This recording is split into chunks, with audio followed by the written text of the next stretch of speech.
Mi papá me da asco. Así, sin más, lo dijo pensando que yo dormía. Lo dijo desde el cuarto de al lado, con la voz baja pero clara, como quien se desahoga con rabia y sin remordimiento. Y yo simplemente me quedé en silencio. No dije nada, ni un suspiro, solo apreté los ojos. Me dolió más que cualquier enfermedad, más que cualquier golpe que la vida me haya dado antes, porque ese asco venía de mi propio hijo. Mi nombre es Don Javier. Tengo 78 años y esta historia que estás por escuchar no es bonita, pero es verdadera. Nací en una zona rural de Oaxaca. Trabajé desde niño con las manos en la tierra y me hice hombre empujando carretillas de cemento cuando apenas tenía 14. Después de mucho esfuerzo, logré montar una pequeña empresa de materiales de construcción que con los años se convirtió en algo digno, nada lujoso, pero me permitió criar a mis 2 hijos, pagarles escuela particular, darles casa, comida, e inclusive los llevé de vacaciones a lugares que yo jamás soñé visitar cuando era niño. Fui padre y madre porque su mamá se fue temprano y me dejó con un niño de 5 y una niña de 3. Nunca me quejé, nunca, porque ellos eran mi motor, mi fe. Yo cocinaba, lavaba, los llevaba al doctor, al colegio, a las clases de fútbol, a los bailables de la escuela. Trabajaba de sol a sol y aún así me las arreglaba para leerles un cuento antes de dormir y lo hacía con gusto, no porque me tocaba, sino porque yo los amaba con todo lo que tenía. Y ahora, casi 40 años después, escucharlo, decir eso, me da asco mi papá. No pude dormir esa noche. Me quedé mirando al techo como un fantasma, con el corazón encogido, la mente repitiendo esas palabras como un eco maligno. No sabía si llorar o reírme por haber sido tan tonto, tan ciego, porque ahora todo tenía sentido. Las miradas impacientes, los suspiros cuando hablaba, los comentarios sarcásticos en las comidas familiares. Yo solo no quería verlo. Me aferraba a la imagen de ese niño que me abrazaba con los brazos cortitos, con las manos llenas de lodo que me decía, «Papi, no te vayas», cada vez que salía a trabajar. Pero ese niño ya no existía. Lo que quedaba ahora era un hombre frío, ingrato y cruel. Al día siguiente me levanté como siempre, preparé café, puse pan sobre la mesa y esperé que saliera del cuarto. Cuando lo vi, me saludó con esa cara de siempre, como si nada. «¿Cómo dormiste, papá?» «Bien, hijo, muy bien». Y le ofrecí café sin una pizca de rencor en la voz, porque yo ya sabía lo que tenía que hacer, no en ese momento. Pero algo dentro de mí se quebró, o mejor dicho, algo despertó. Durante todo el día sus palabras no se iban de mi cabeza. Me miraba en el espejo y me preguntaba, ¿eso soy yo? ¿Un estorbo? ¿Una molestia? ¿Un viejo que provoca asco? Recordé todas las veces que dejé de comprarme ropa para pagarle un curso. Todas las veces que dormí en la sala cuando él venía con su esposa para que tuvieran privacidad. Recordé el día que firmé el traspaso de un coche a su nombre sin pedirle nada a cambio. Y la vez que lo saqué de una deuda con el SAT, vendiendo parte de mis terrenos, todo eso estaba en mi corazón como huellas profundas. Y aún así, ahora le doy asco. No dije nada, ni esa tarde, ni esa noche. Fui a dormir otra vez en silencio, pero esta vez no me sentía derrotado. Me sentía en calma, como quien finalmente acepta una verdad. Y cuando uno acepta, uno actúa, pero sin escándalo, sin gritos, sin portazos. Porque cuando un padre se da cuenta de que su hijo no se ruega amor, se recoge la dignidad, se baja la cabeza, se guarda el orgullo en el bolsillo y se va. Todavía no te voy a decir lo que hice, pero te aseguro una cosa. No me quedé ahí. No me quedé esperando que él cambiara. No fui a buscar consuelo. No fui a pedir explicaciones. Solo observé y anoté en el alma. Al tercer día, mientras él trabajaba desde el comedor con su laptop, yo pasaba cerca y escuchaba cómo hablaba por teléfono con alguien más. «Mi papá está aquí todavía». «Sí». El mismo de siempre, viejo, lento. No sé, ya no quiero vivir con él. Es como tener un mueble viejo en la casa, pero que respira. Y soltó una risa baja de burla. Me fui al jardín, me senté solo. Miré la casa, esa casa grande, hermosa, que construí con tanto esfuerzo. Esa casa estaba en mi nombre, toda, valuada en más de $1,500,000. Sí, toda mía. Y entonces me invadió un silencio profundo, no de tristeza, no.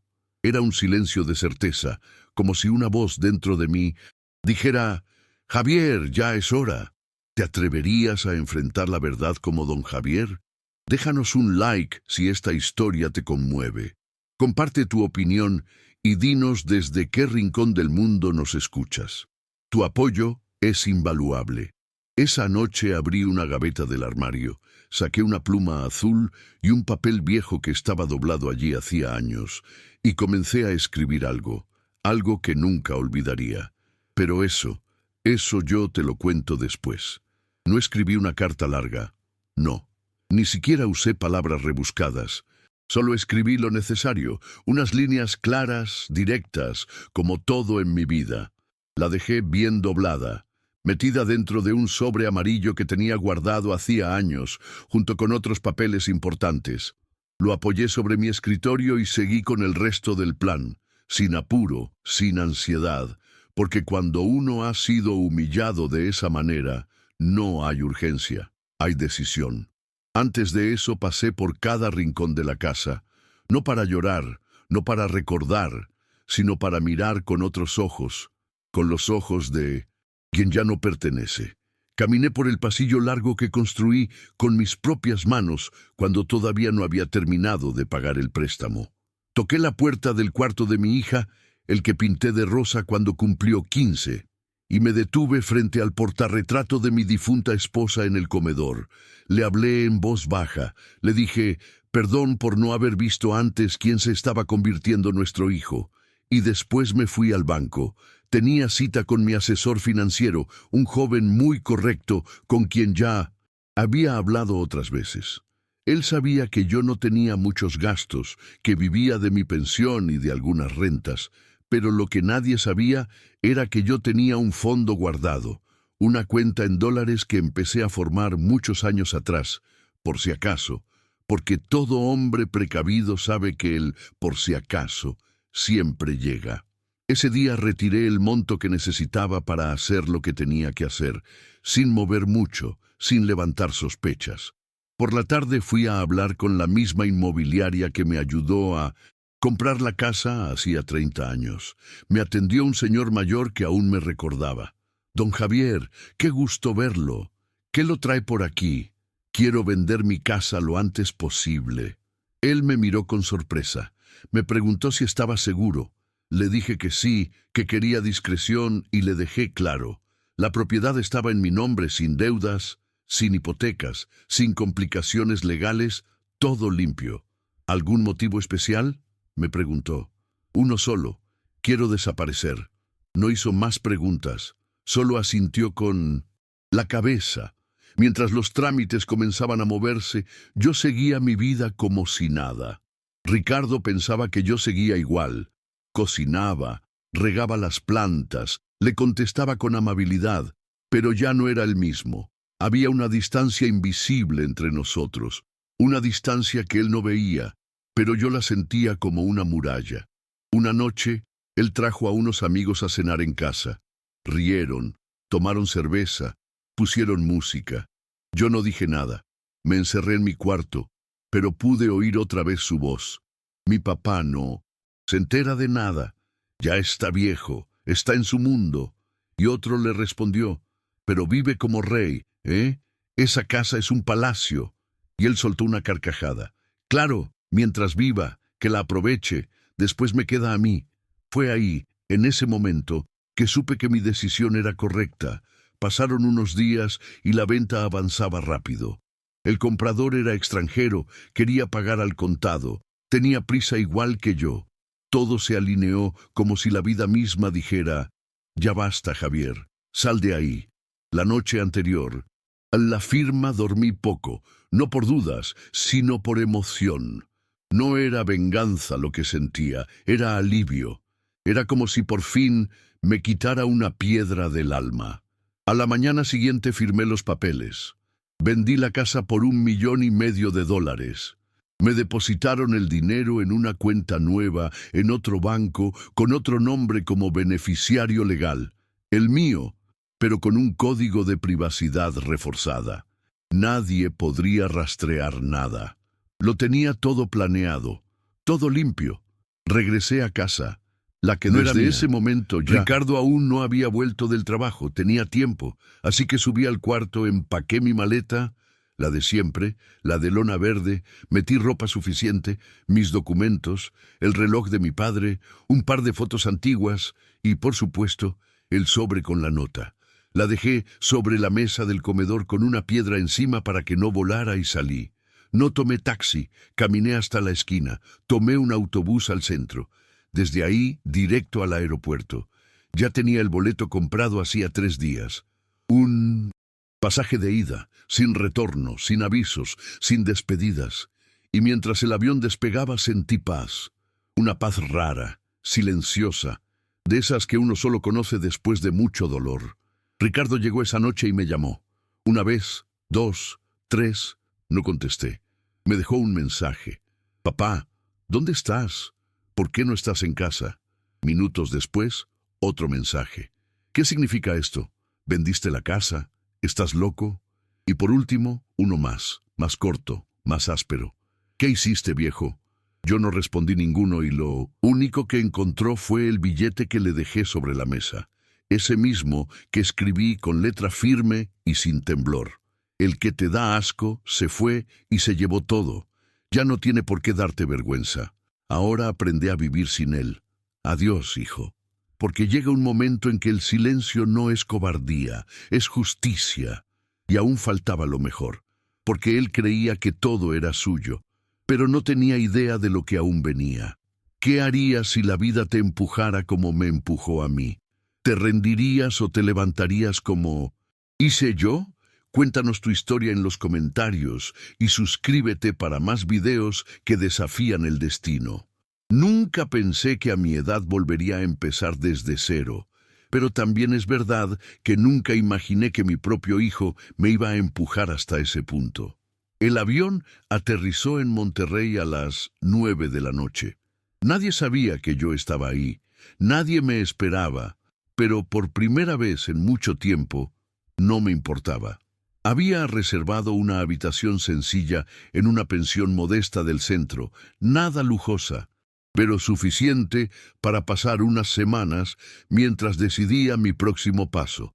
Me registré con un nombre compuesto usando mis 2 apellidos y pagué por adelantado en efectivo. No quería dejar rastros, no porque tuviera miedo, sino porque no quería que nadie viniera a buscarme, y menos él, porque yo lo conocía. Sabía que tarde o temprano Ricardo iba a reaccionar, no por amor, no por preocupación, por interés.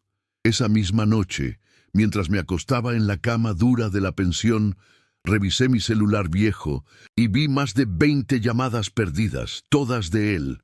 Más mensajes, más audios, algunos en tono de súplica, otros de furia, uno incluso insultándome. ¿Cómo se te ocurre hacer una estupidez así? ¿Qué voy a hacer ahora? ¿Dónde estás, viejo idiota? Apagué el teléfono, lo envolví en un trapo y lo dejé dentro de la maleta. No iba a responder, no iba a darle explicaciones porque ya no tenía que hacerlo. Había pasado toda mi vida dándole a él lo que nunca me pidieron a mí. Mi padre fue estricto, duro, silencioso. Nunca me abrazó, nunca me dijo, te quiero. Pero me enseñó a tener palabra, a ser honesto, a sostener lo que digo, a no vender mi dignidad por cariño. Yo quise ser distinto, quise ser un padre más cálido, más presente, pero me equivoqué. Confundí amor con sobreprotección, bondad con debilidad, y él se acostumbró a un padre que siempre estaba, que siempre decía que sí, que nunca reclamaba nada, hasta que se sintió con derecho a despreciarme. Los primeros días en la nueva ciudad fueron extraños.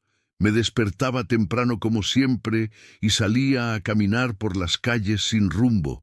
Observaba la gente pasar, los vendedores ambulantes, los niños saliendo de la escuela y pensaba, ¿cuántos de ellos también fueron abandonados por sus hijos? ¿Cuántos viejos como yo andan por ahí caminando solos con el corazón partido, fingiendo que no les duele? Compraba un café en un puestito de la esquina, me sentaba en la plaza y veía la vida continuar como si nada hubiera pasado, como si mi historia no importara, pero yo sabía que importaba. Tal vez no para el mundo, pero sí para mí. Una tarde me encontré con un hombre mayor, don Felipe, que también vivía en la pensión. Nos sentamos a conversar. Me preguntó si tenía familia y yo le respondí que alguna vez la tuve. Me miró en silencio y después me dijo, hay cosas que se pierden y ya no vale la pena buscar. Tenía razón.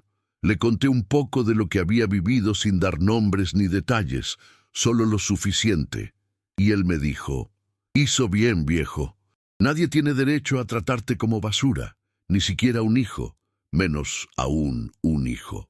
Esa noche dormí más tranquilo.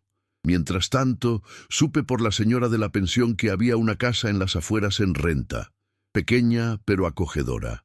Fui a verla. Estaba rodeada de árboles, con un jardincito al frente y una hamaca vieja colgando entre dos pilares de madera. Me gustó. Me hizo acordar a los tiempos en que mis hijos eran niños, cuando colgaban hamacas entre los árboles del patio y jugaban a empujarse hasta casi tocar el cielo. Alquilé la casa por 6 meses, también pagados en efectivo. Compré muebles sencillos, un televisor, una estufa, un sillón cómodo y una mesa de madera clara, y me instalé así, en silencio, sin decirle a nadie. Empecé de nuevo a los 78 años, pero claro, la historia no iba a terminar ahí. Un día, mientras caminaba por el mercado, mi antiguo celular, que había dejado guardado, empezó a sonar. Lo había encendido solo para hacer un trámite bancario y ahí estaba el mensaje, un correo formal escrito por un abogado. Mi hijo Ricardo me estaba notificando de una intención de impugnación de venta, alegando que yo no estaba en pleno uso de mis facultades mentales al momento de vender la casa. Tuve que leerlo 3 veces para creerlo. Él quería alegar que yo estaba senil, que me estaba volviendo loco, que no sabía lo que hacía. No me enojé, no me desesperé, solo respiré hondo y sonreí porque yo ya había previsto todo eso. Antes de la venta, había pedido a mi médico un certificado completo, firmado y sellado, donde constaba que yo gozaba de total lucidez, tanto física como mental. También había hecho una grabación en video con el notario, explicando que la venta era voluntaria, consciente y sin ningún tipo de presión. Y por si fuera poco, había redactado un documento adicional dejando constancia de que lo hacía por decisión personal, por razones familiares íntimas que no deseaba compartir públicamente. Todo archivado, todo legalizado. Así que llamé al abogado. Del correo me presenté como don Javier y le dije con calma, dígale a Ricardo que se olvide, no va a sacar un solo peso de esa casa, y si sigue insistiendo, voy a presentar pruebas que lo van a dejar en ridículo delante del juez. No hubo respuesta por varios días hasta que llegó un nuevo mensaje. Esta vez era un audio de Ricardo. Su voz sonaba diferente, cansada, desesperada. Papá, yo no sabía que tú habías hecho todo eso. No pensé que de verdad te ibas a ir así. Yo solo estaba enojado. ¿Ok? No quise decir eso. Lo del asco fue una tontería. Perdón, vuelve, por favor, vuelve. No me dejes solo. No respondí. Apagué el celular. Me serví un café. Salí al patio. Me senté en la hamaca. Y por primera vez en muchos años sentí que no me debía a nadie. Porque no hay peor abandono que el que viene de un hijo que todavía vive bajo tu techo y aún así te trata como si fueras invisible. Y yo ya no estaba dispuesto a vivir así. No más, nunca más. Sientes la fuerza de la dignidad en esta historia. Deja tu comentario y suscríbete para más relatos que te harán reflexionar sobre la vida y las relaciones familiares. No tenía pensado seguir sabiendo de él. Después de todo, ¿qué más podía decirme? Ya lo había escuchado todo. Y lo que más duele no es cuando te gritan con rabia, sino cuando te desprecian en voz baja, creyendo que no los escuchas. Lo del asco no era solo una palabra, era una condena. Y cuando un hijo te sentencia así, no hay marcha atrás. Sin embargo, la vida tiene sus propios giros. Y a veces, uno que ya se resignó a cerrar un capítulo, recibe una llamada inesperada. Esta vez no fue él, fue su hermana, mi hija Laura. La llamada llegó un martes por la mañana. Yo acababa de volver del mercado. Traía pan recién horneado y unos tomates para preparar mi sopa. Contesté sin mirar el número. Papá, su voz. La reconocí al instante y me quedé callado unos segundos. Papá, ¿estás ahí? Sí, hija, aquí estoy. Hubo silencio del otro lado. Un silencio lleno de emociones contenidas. Me costó encontrarte, dijo con la voz quebrada. Nadie sabía a dónde estabas. Ricardo no quiso decir nada. Solo nos contó que habías vendido la casa y desaparecido. ¿Y qué te dijo sobre por qué lo hice? Dijo que tuviste una crisis, que ya no estabas bien. Reí por lo bajo. Claro, eso suena muy conveniente. Papá, yo no sabía nada de lo que pasó, te lo juro. Pero sospeché porque él no es el mismo desde hace tiempo. Le pedí que me hablara con calma, sin apuros. Le conté mi versión sin adornos, sin exageraciones. Le hablé del me da asco, del plan, de la venta, del billete. Ella lloró, no de sorpresa, sino de pena. Yo siempre supe que algo no andaba bien, me confesó. Ricardo cambió mucho. Se volvió arrogante, frío. Te usaba, papá, y yo lo veía. Pero me daba miedo hablar. Me decía que no me metiera, que tú sabías lo que hacías. Y yo lo sabía, hija, solo que no quería verlo. Porque uno como padre siempre espera que el amor sea más fuerte que la ingratitud, pero no siempre lo es. Me pidió para verme. Dijo que necesitaba abrazarme, que tenía cosas que contarme, que su hijo, mi nieto, preguntaba por mí todo el tiempo. Dudé porque aún tenía esa desconfianza clavada, ese temor de que todo fuera parte de un juego de Ricardo. Pero algo en su voz me convenció. A Laura yo siempre la sentí más sensible, más justa, y al fin y al cabo no todos los hijos son iguales. Una semana después, ella llegó a mi nueva casa. La vi bajar del taxi con los ojos llenos de agua, cargando una bolsa con pan dulce y una caja con fotos viejas. Nos abrazamos, largo, lloramos sin decir nada. Solo ese abrazo ya decía todo lo que hacía años no nos habíamos dicho. Pasamos horas hablando.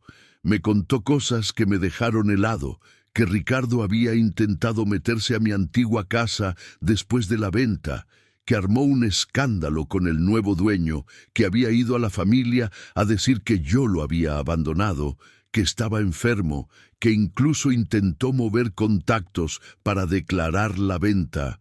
Inválida, pero nadie le creyó, porque los papeles estaban en regla y porque, a fin de cuentas, el tiempo pone a cada uno en su lugar. Laura me preguntó si pensaba volver.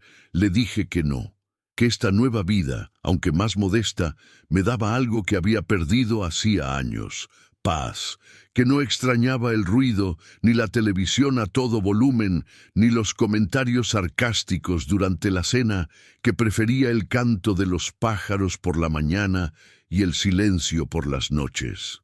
Me miró con una ternura que me quebró. Papá, ¿puedo venir más seguido? Siempre, hija. Esta puerta siempre va a estar abierta para ti. Esa tarde, cuando ella se fue, me senté en la hamaca con una taza de café. Miré el atardecer y me quedé pensando, ¿cuántos hombres como yo han tenido que empezar de nuevo después de toda una vida entregada? ¿Cuántos padres son descartados como si fueran muebles viejos? La sociedad nos aplaude cuando trabajamos y proveemos, pero cuando envejecemos nos quiere en silencio. Y cuando un hijo dice, Mi papá me da asco. Lo que está diciendo es, ya no me sirve. Pero ahí es donde uno tiene que responder, no con odio, no con gritos, sino con dignidad, con pasos firmes, con decisiones que enseñen sin necesidad de palabras. Y esa lección Ricardo la estaba empezando a entender, dañado por su propio eco, porque las cosas que se dicen en voz baja a veces retumban toda la vida, y la mía recién estaba encontrando el volumen justo. Sientes el peso de las palabras no dichas. Si esta historia te conmovió, dale like y suscríbete para no perderte el desenlace.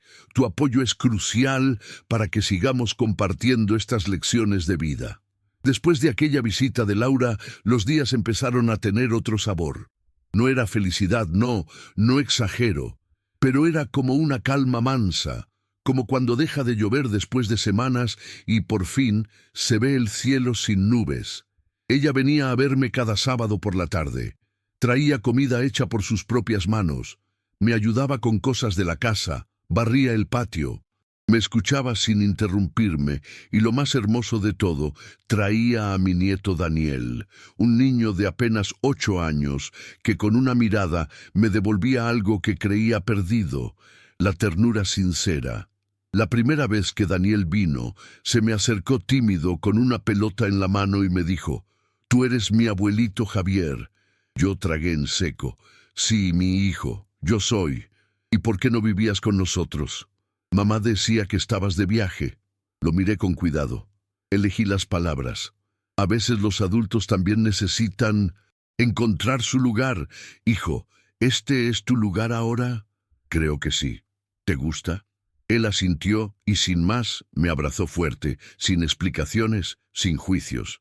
Ese abrazo fue la medicina que necesitaba mi alma. Con el pasar de las semanas, mi vida fue tomando una rutina nueva.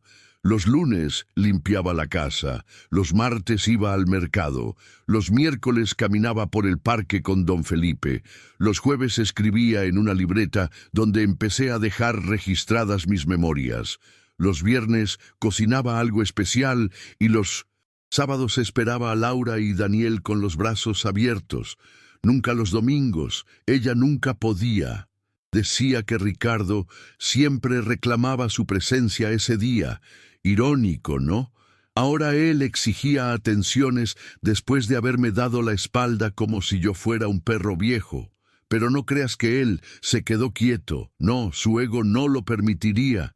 Después de que la vía legal se cerró para él, porque no pudo impugnar la venta ni alegar incapacidad mía, gracias a los documentos que dejé firmados, buscó la forma de ensuciarme por otros medios. Llamó a familiares lejanos, diciendo que yo lo había dejado en la calle, que me había vuelto loco, que necesitaba ayuda.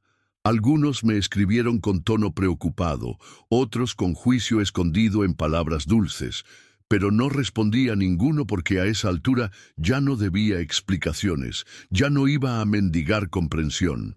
Un día llegó una carta escrita a mano, sin remitente. La reconocí al instante.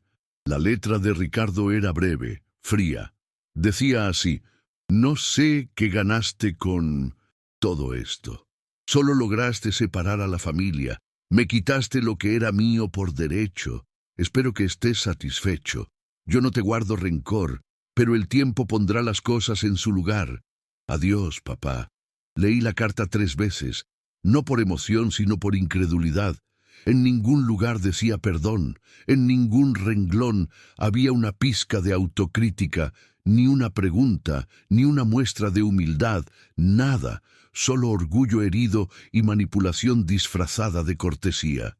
Quemé la carta en el patio sin rabia, solo por higiene emocional.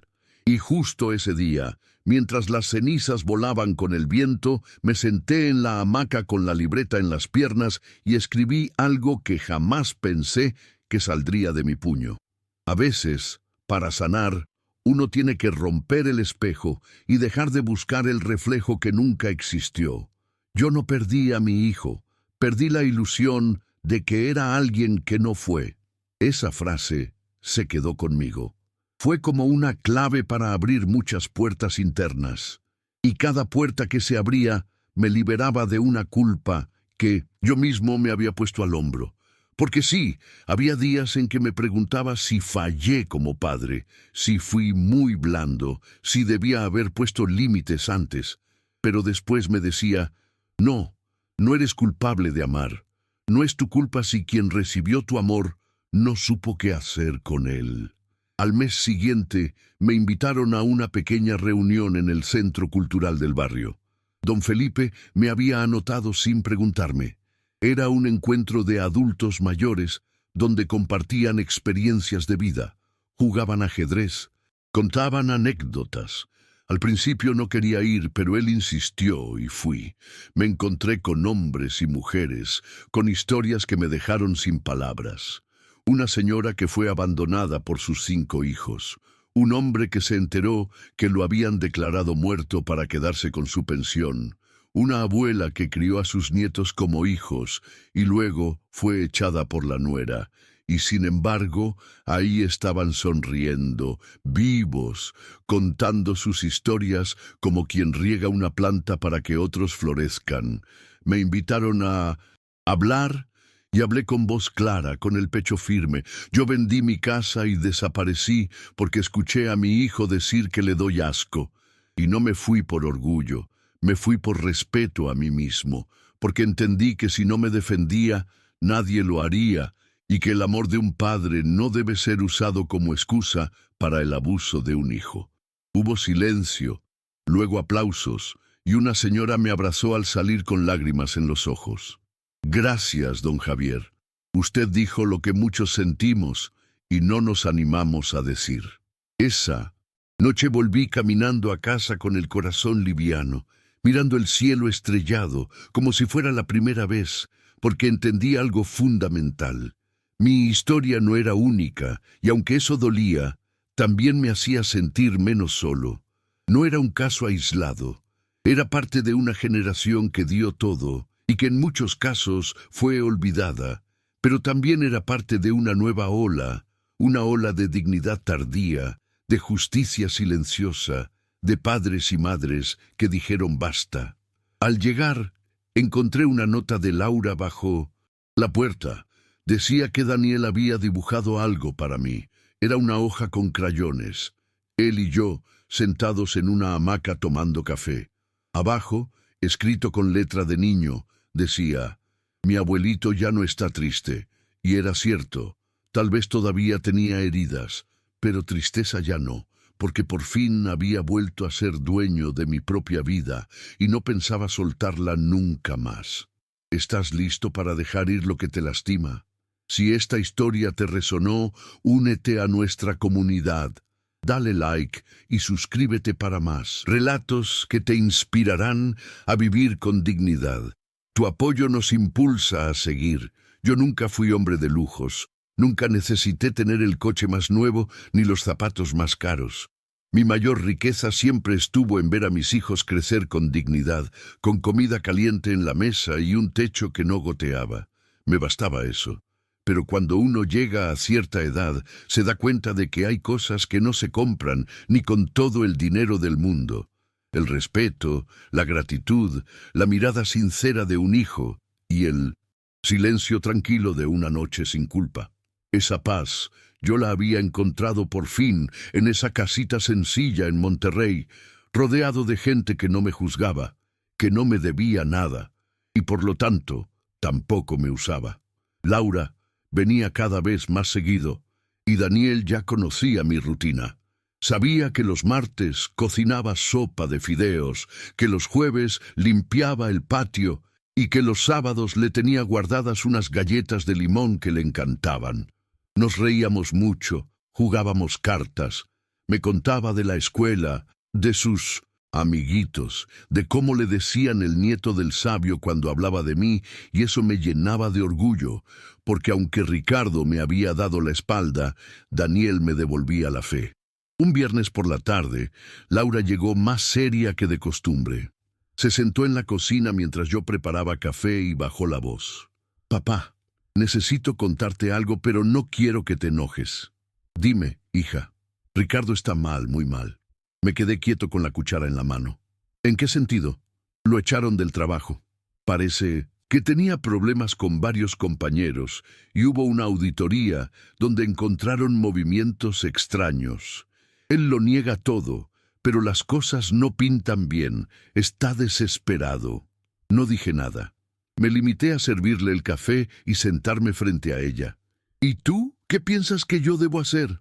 Nada, papá. Solo quería que lo supieras. Él no me pidió que viniera. Ni siquiera sabe que estoy aquí, pero creo que está tocando fondo. Y tú sabes cómo es. Cuando se siente acorralado, ataca. ¿Crees que va a venir a buscarme? No lo sé, pero si lo hace, quiero que estés preparado. Asentí en silencio. Yo ya me imaginaba algo así. Ricardo siempre había tenido esa mezcla de orgullo y desesperación que lo volvía peligroso cuando las cosas no salían como quería. Pensaba que el mundo le debía algo, como si todo lo que tenía fuera por derecho y no por esfuerzo ajeno. Y yo ya no estaba dispuesto a sostenerlo más. Esa noche no dormí mucho. Me senté en el sillón del patio bajo las estrellas y me puse a pensar en la vida. En cómo uno da todo por los hijos y a veces termina huyendo de ellos, en cómo el amor no basta si no hay respeto, y en cómo, por mucho que duela, hay que aceptar que no todos los hijos merecen el mismo lugar en el corazón. Algunos se lo ganan, otros lo pierden. 2 días después pasó lo que Laura temía. Eran las 6 de la tarde. Yo acababa de regresar del centro, donde había ido a comprar unos clavos para reparar una tabla suelta del porche. Al doblar la esquina lo vi. Ricardo sentado en la banqueta con la cara hundida entre las manos. Tenía ojeras profundas, la ropa arrugada y ese gesto torcido de quien ya no tiene excusas. Me miró, se puso de pie. Papá, no dije nada. Seguí caminando hacia la puerta. Él me siguió.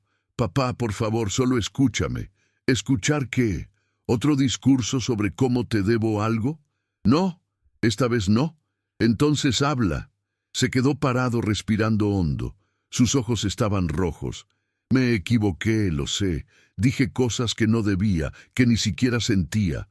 Pero estaba enojado, frustrado, conmigo mismo, pero lo pagué contigo. Dijiste que te doy asco. ¿Recuerdas eso? Sí. Y dime, Ricardo, ¿qué se hace con un padre que da asco? ¿Se le pide ayuda cuando todo sale mal?